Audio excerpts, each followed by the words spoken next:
एक छोटी सी बात सबको अपने आप से पूछना चाहिए। कौन सी बात? मैं कैसा जीवन चाहता हूं। ये बात समझ में आई? क्या कहा? मैं अपने आप से क्या पूछना है? मैं कैसा जीवन चाहता हूं। ये बात यदि नहीं समझ में आ रही है तो मैं एक बार और बताऊं। आपको कैसा मकान चाहिए? आप तो समझ में आएगा ना। अच्छा, कैसी गाड़ी चाहिए? समझ में आ रहा है। कैसा मोबाइल चाहिए? कैसी जीवन साथी कैसा चाहिए? कपड़े कैसे चाहिए? अब समझ में आ रहा है ना? अब मैंने क्या कहा? कैसा जीवन चाहिए, कैसा जीवन चाहिए, मैं कैसा जीवन चाहता हूं। ये सारे प्रश्न जो मैंने किए हैं ना, उसका एक ही उत्तर है। एक ही उत्तर है। कौन सा उत्तर है? मन पसंद का। मकान कैसा चाहिए? गाड़ी कैसी चाहिए? मन पसंद की। मोबाइल कैसे चाहिए? मन पसंद की। और जीवन साथी? मन पसंद की। तो जीवन कैसे चाहिए? मन पसंद की। अर्थात एक ऐसा जीवन जिसको जीने में आनंद आ जाए।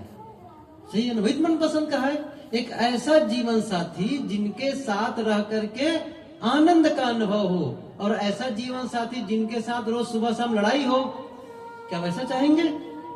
एक ऐसा मकान जहां रहे, बरसात में पानी टपके, गर्मी में गर्म हो, ठंडी में ठंडी लगे।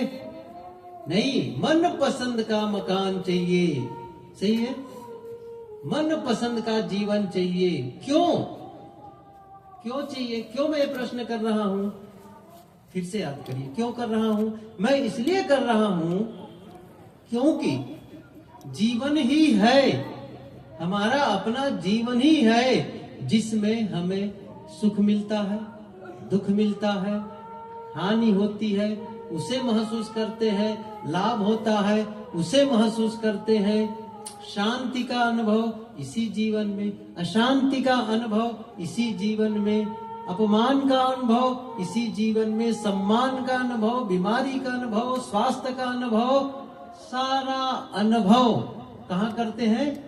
अपने जीवन में करते हैं, अपने जीवन में। अच्छा, तो क्यों करते हैं ऐसा? एक आदमी को देखते हैं, वो बड़ा आनंदित है, अपने परिवार के साथ बहुत मस्त रहता है, उनका व्यापार बट्टा भी बढ़िया है, सब कुछ, स्वास्थ्य भी सुंदर लगता है उनका है, समाज में भी उसकी अच्छी प्रतिष्ठा है। और एक दूसरा आदमी है, अपमानित, बीमारी, लड़ाई झगड़ा, सब कुछ। अच्छा, ऐसा क्यों हो रहा है? ऐसा क्यों हो रहा है? यदि सुख दुख की बारिश होती, जैसे अभी धूप खिली है, तो धूप खिली है तो कुछ लोगों के लिए धूप है, बाकी लोगों के लिए नहीं है। ऐसा तो नहीं है। धूप है तो सबके लिए है। अच्छा, अभी बारिश होने लग जाए तो किसके लिए होगी? सबके लिए। ठंडी पड़ रही है, ठंडी हो रही तो सबके लिए, गर्मी हो रही है सबके लिए। क्या ऐसा कोई सिस्टम है, ऐसी कोई व्यवस्था है जिससे सबको सुख मिले, सबको दुख मिले? ऐसा तो नहीं है। इसका मतलब है हम में से जितने लोग बैठे हैं, इनमें ही कुछ लोग बहुत बढ़िया जीवन जी रहे हैं, अच्छा लग रहा है उनको अपने जीवन पा करके, और कुछ लोगों को क्या बताएं कैसे जीवन मिल गया है, पछता रहे हैं। सही ना? कुछ लोग शादी करके पछता रहे हैं। अच्छा, पछता रहे होंगे, हो सकता है न पछताते हो, बहुत अच्छी बात है। बहुत लोग हैं। गुरुदेव जी कहा करते थे, अभी जिनको बैठे ना, काफी बुजुर्ग सीनियर सिटीजन बैठे अधिकतम लोग, उनसे पूछो जिस दिन दूल्हा बने थे, याद करो उस दिन को, कैसा लगता है आज? तो क्या कहते हैं? अरे कहाँ ठगा गए, एक दिन दूल्हा बन करके कुछ मिला क्या? पाए बस जोते जा रहे हैं, जैसे बैल को बिल्कुल हल में नाद दिए और बस चला जा रहा है। ऐसे ही सारा काम उनके लिए, हर व्यवस्था उनके लिए, फिर बाल बच्चे परिवार जो भी आया सबके लिए एक ऐसा जीवन जो इस झंझट में न पड़ करके मस्त आनंद। सही है? हम लोग को कहते हैं साहब आप हमेशा घूमते ही रहते हैं। क्या बताएं, अच्छा क्या हो गया, आप भी चलिए। क्या बताएं साहब, जंजाल में फंसे हैं। सही है। मैं कहता हूं मैं तो आश्रम में रहता हूं, आनंद का अनुभव करता हूं, भ्रमण में रहता हूं, आनंद का अनुभव करता हूं, यहां बैठा हूं मस्त हूं, कमरे में अपने निवास पे होता हूं मस्त हूं, आप लोगों से मिलता हूं मस्त। नहीं मिला कोई बात नहीं, मत मिले, वर्षों न मिलो, क्या दिक्कत लगता है उससे है। मस्ती आपके पास है कि नहीं है? दुख आपके पास है, शांति आपके पास है, अशांति आपके पास है। वह जीवन, ऐसा जीवन जिसमें दुख का अनुभव हो रहा है, इसका मतलब है उसकी जो जीवन शैली है ना, उसका जो जीवन जीने का ढंग है ना, वही गड़बड़ है। जीवन में परिणाम कहीं अलग से नहीं आते हैं, जीवन में परिणाम जीवन के कर्मों से आते हैं, जीवन में परिणाम जीवन के क्रियाकलापों से आते हैं। कोई अलग से थोड़ी आता है वो कि कहीं अलग है, नहीं, आपके द्वारा शांति अशांति आपके ही द्वारा। इसका मतलब यह है, इसको समझे, इसका मतलब यह है जो आप अपने जीवन से भेजते हो, बड़े सरल ढंग से बता रहा हूं, जो आप अपने जीवन से बाहर भेजते हो वह आपके जीवन में लौटकर आता है। एक बिल्कुल देहाती ढंग से समझिए इस चीज को। इसको और दूसरे ढंग से स्पष्टीकरण करूं तो क्या होगा, जो आप खेत में बोते हैं, जो बीज आप खेत में बोते हैं, डालते हैं, उसी की फसल आप वापस काटते हैं। आप ये कहेंगे मैं तो गेहूं का बीज डाला था, ये तो मक्का पैदा हो गया। क्या ऐसा कभी हुआ है? नहीं हुआ है, नहीं हुआ है। ऐसे ही है, हम क्या कहते हैं, मैं तो सबके लिए अच्छा किया, किसी के साथ में कोई दुर्व्यवहार नहीं किया, सबका भला चाहा, मेरे जीवन में दुख क्यों आ रहा है, मुझे लोग, मेरा अपमान लोग क्यों कर रहे हैं? ऐसा कभी हो ही नहीं सकता है कि आप जो अपने जीवन से बाहर न भेजे हो वो आपके जीवन में आए। ऐसा प्रकृति का नियम नहीं है, ये आप जान लो। प्रकृति का नियम नहीं है ये। प्रकृति एक एक चीज का हिसाब रखती है। और एक ध्यान रखिए, मैं जो कह रहा हूं ना, इसका मैसेज को समझिए। मैं क्या कहना चाहता हूं, भेजने का मतलब जैसे कोई जा करके किसी को 50 रुपया या 500 रुपया 5000 रुपया दे रहा है, कुछ भी दे रहा है, लेकिन देने के बाद कह रहा है कहां कहां दे दिया, नहीं देना था, बड़ी मतलब अफसोस कर रहा है। तो आप जो दे क्या रहे हैं, आपने बाहर से देखने पर तो दिया, लेकिन क्या आप भीतर से दिए? सोच समझिए, क्या आप भीतर से दिए? और बाहर के देने को दुनिया के लोग देखते हैं और भीतर से जो है ना उसको परमात्मा देखता है। ये ध्यान दीजिए। वो कौन देख रहा है? आपके भीतर बैठा है, आपके भीतर बैठा है कोई, बस वहां से जो मैसेज जा रहा है ना, वहां से उसका रिजल्ट आता है, उसका रिजल्ट आता है। कितनी सावधानी की जरूरत है जीवन के लिए।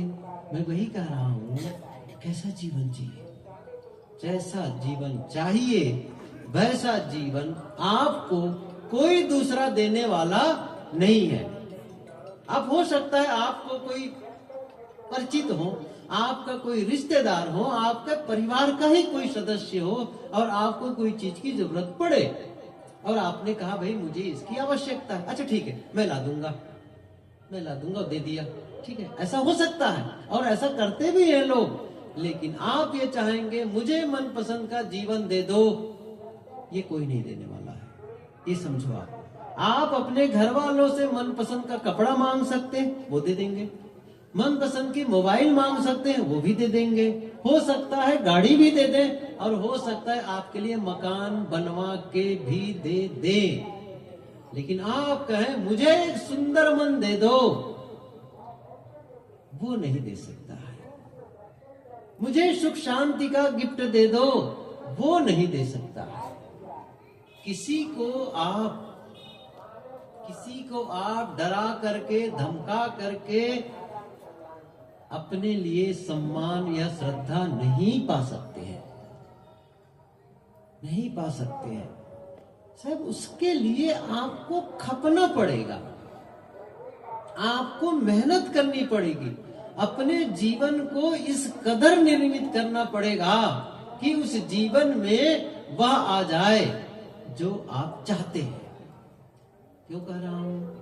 इसलिए कह रहा हूं कि हम सब जितने लोग बैठे हैं, या कहने की पूरे मनुष्यों में इतनी संभावना लेकर के, इतना हम शक्ति लेकर के आते हैं, इतनी शक्ति, इतनी व्यवस्था लेकर के हम इस दुनिया में जन्म लेते हैं, क्या कि हम अपना मन पसंद का जीवन बना सकते हैं। ऐसा नहीं है कोई कहे कि मैं तो अमुक जाति में जन्मा हूं, मैं गरीब घर में जन्मा हूं, अच्छा मैं तो पुरुष नहीं, मैं तो स्त्री हूं, या पढ़ी लिखी नहीं हूं, या कम पढ़ी हूं। Doesn't matter. आप समझो इस चीज को, कहीं भी जन्मे हो, पढ़े लिखे हो कि न हो, ऊंचे पद में हो कि न हो, बड़ा ज्यादा धन, बड़ा मकान न हो, कोई बात नहीं है। क्या है, आप सोच सकते हैं, आप बोल सकते हैं और आप कुछ कर सकते हैं, बस इतना ही पर्याप्त है, इतना ही पर्याप्त है। और आप कहें नहीं तो मैं तो कुछ नहीं कर सकता, मेरे हाथ पैर काम नहीं करता, अच्छा कोई बात नहीं है, अच्छा आपका मन काम करता है, सोचने का काम कर सकते हैं आप, बस हो गया, इतना ही बहुत है। आप यदि सोचने की गतिविधि जारी है सिस्टमेटिक ढंग से, अर्थात आपका मन विक्षिप्त नहीं है, पागल नहीं है, तो आप समझ लीजिए आप अपना हित कर सकते हैं, आप अपना कल्याण कर सकते हैं, आप अपना भला कर सकते हैं। और फिर जो मैं कहा वो क्या है, जैसा जीवन चाहते हो वैसा आप बना सकते हो। बस करना क्या होगा ये भी बताऊं कि कल बताऊं? थोड़ी सी बहुत थोड़े बताता हूं इसको।